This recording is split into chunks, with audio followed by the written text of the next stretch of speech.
Hey guys, welcome to WPF Tutorials. Today we're going to be talking about the ScrollViewer in WPF. So what is the ScrollViewer? Well, sometimes the content we want to display to the user is larger than the size of our window.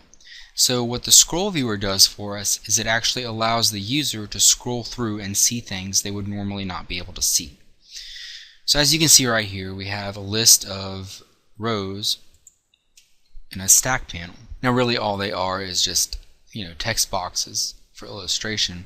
You can see here we have row 1, 2, 3, 4, 5, 6, 7, and we can't really go beyond that, but there are, as we widen the window, about 10 more rows that were not able to be seen. So we can clearly see here that my content that I have that I want to display is way bigger than the window. So how do we use the ScrollViewer? Well, it's really easy actually.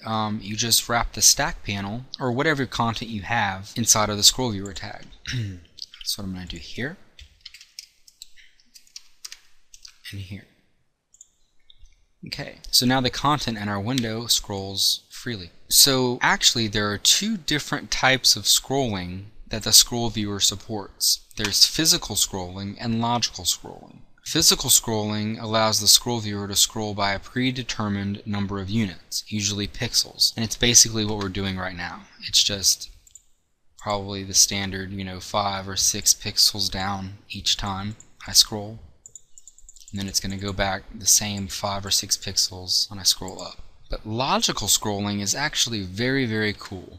This would have been a really nice feature to have with HTML. I think it's a genius feature to put in WPF, and I really like it. So here's an example of logical scrolling. But first, I need to show you how to enable it. We simply go into the ScrollViewer and add a can content scroll property and set that to true. So now what you'll notice is that the ScrollViewer will scroll perfectly to the top of the next element in the stack panel. So we're on row 1, and I'm going to scroll down, and it's going to go exactly to row 2, 3, 4, 5, and then watch this. If this was using physical scrolling, we'd probably have to scroll 2 or 3 times to get past row 5, but now we only have to scroll once. Pretty cool, right? Now keep in mind, this type of scrolling only works if the container in the ScrollViewer implements the iScrollInfo interface. And the stack panel is one such container that implements iScrollInfo. So as for other options with the ScrollViewer, there's horizontal scroll bar visibility. You can set that to auto, disabled, hidden, or visible.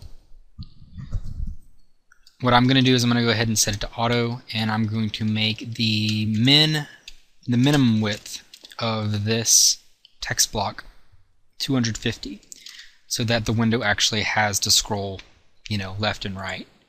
So now we have a horizontal scroll bar, and it works like so. And of course there's also, the vertical scroll bar visibility. So that is actually it for today, guys. I appreciate you watching. I hope you understand, how to set up the ScrollViewer, the difference between physical and logical scrolling, and all that. And once again, thank you for watching, and if you haven't already, please subscribe. Thanks, and see you next time.